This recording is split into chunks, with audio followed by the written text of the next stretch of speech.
I want to call something to your attention that we all know intuitively, whether or not you've thought about it explicitly. You go around the world and you find times and places where nations have excelled in one subject or another. There's a birth of that period of where they excel, and then there's a peak, and sometimes it drops off, and sometimes they hang on. And so you can ask the culture of that. What was going on in that nation to support those discoveries? And then what happened when they ended? And so I call that sort of naming rights. If you were there first and you did it best, you name things. Particle physics in this country, in the United States, was like going gangbusters after the Second World War. And the discovery of atomic elements, look at the periodic table. There's berkelium, californium, you know, we got half the United States up there in the upper, heavier elements of the periodic table. Am I right there, Sir Weinberg? Okay, I don't wanna That's not because the world liked California or Berkeley. It's because the work was done here. It's because there was an effort to excel in just those subjects. And it shows up in other ways. I'll give you just briefly. You know, part of the naming rights is that you don't have to name it.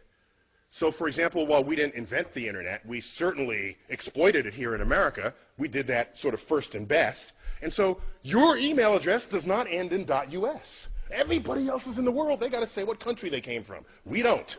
Okay? It's simple, but it's the consequence of being there first and doing it better than anyone had done it before.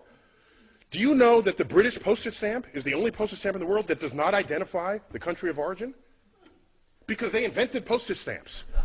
So why should they have to say what country it is? It's their invention. Okay? Check them out. It's just the facts of this. The constellations of the night sky. It's the Greek and Roman, and it's lasted to this time because they did a really good job thinking that stuff up. All the mythologies of the heavens, that really stuck with us. All right, so I'm going to make a larger point, not to get gratuitous on you here, but September 11, 2001, as we all know, this was going on in New York City. This is the view outside of my window. I live 4 blocks from ground zero. Excuse me, this is the corner of the building in which I live. I went outside to get this view. I was at the time judging whether I should go collect my daughter, who was in an elementary school 2 blocks north of the North Tower. North is to the right in this picture. So I want to get a closer view with a highly magnified zoom lens to see what, while that was happening, the plane flew into the South Tower. And so no one was thinking terrorism until the second one was hit. The first one was just sort of a bad tragedy. And so these are just 3 frames from my camcorder. This is at t equals 0. This is 1 second, well, like actually a fraction of a second. The plane was moving probably 500 miles an hour. And just to understand, the black building, that black sort of monolithic building, that is 50 stories tall. This is New York City, people. So tall buildings are kind of, they're just all over the place. And that's just a hotel, a 50-story hotel. And it's the towers are foreshortened because they're the angle at which this is shown. I put these up because a few days after this, President Bush, I don't remember where he said this, on the steps of the White House, in the Rose Garden or at the Capitol, in an attempt to distinguish we from they, the terrorists who flew these planes into the buildings and into the, that went down in Pennsylvania and in Washington, to distinguish we from they, he loosely quotes a phrase out of the Bible by saying, our God is the God who named the stars. Now, this is before I was on his Rolodex, okay?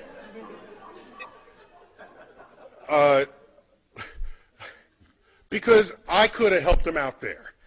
The fact is, of all the stars that have names, 2/3 of them have Arabic names. So this was not, I don't think, his intent with that message. Okay? While the constellations are Greek and Roman, the names are Arabic, all right? And the list just goes on and on and on and on. And so where does this come from? How does this happen? How do you get stars named with Arabic names? How does this happen? And it happens because, of course, because catching up with myself here. Okay? It happens because there was this particularly fertile period that Professor Weinberg duly discussed. And around that period, that 300-year period, the intellectual center of the world was Baghdad.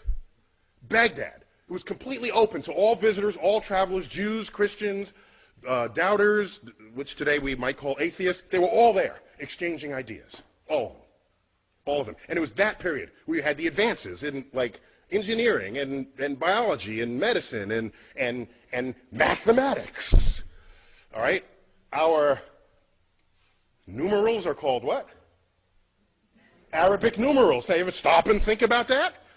You know, who as in America, do we take pause at this? Why are they called Arabic numerals?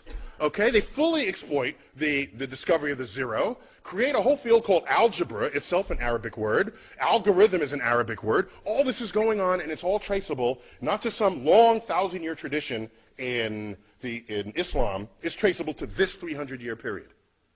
This 300-year period. And then, so they had naming rights. The most expensive, beautifully carved astrolabes come out of this period. There's a great collection of these at the Adler Planetarium in Chicago, if you ever want to check them out. So navigation, celestial navigation, all of this is traceable to this period.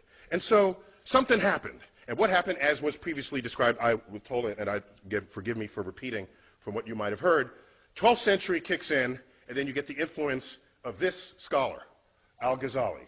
All right? And so out of his work, you get the philosophy that mathematics is the work of the devil.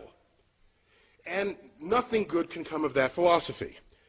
That, combined with other sort of codification, philosophical codifications of what Islam was and would become, the entire intellectual foundation of that enterprise collapsed, and it has not recovered since. Over that period, all these books were translated into Arabic on a scale not seen since then. And so why am I even going here? Because I'm trying to explain to you that you fast forward, the dangers here is that you fast forward to 21st century America and ask, what influences are we feeling now? Because that period, that naming period in Islam stopped and it never recovered. Because the way of thinking about the natural world, revelation replaced investigation. Okay? So I fast forward to 21st century, and what do you find? You get things like this. Okay? This is in America. All right? So now, what I find interesting is it's a level of passion that it requires to actually do it. You got to like pay for this. Because of okay? A sensitivity to the money aspect of it. But we all know tomorrow's economies will be founded on innovations in science and technology, and of course that gets cut short if we lose our civilization, as what happened in Islam in 1100. And the last thought I'll leave you with, which concerns me greatly, if you do the math, okay?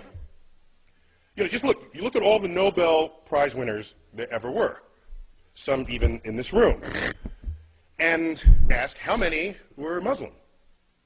And it's like one, maybe two.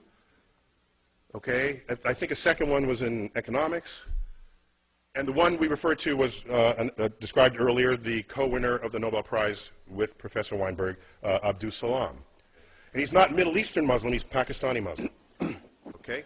Now, how many Nobel Prizes are won by Jews? It's like a fourth of the Nobel Prizes.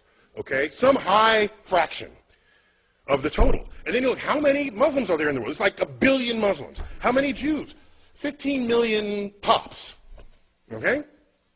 So you could ratio these numbers. Had Islam not collapsed in its intellectual standing in the year 1100, and you just do the ratios, they would have every single Nobel Prize today.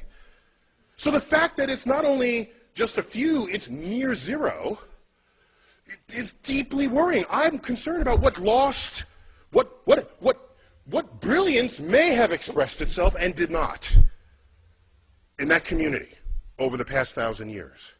And so what I want to put on the table is why, so that's the end of my talk, but I want to say, I want to put on the table not why 85% of the National Academy rejects God. I want to know why 15% don't. And that's really what we got to address here. Otherwise, the public is secondary to this.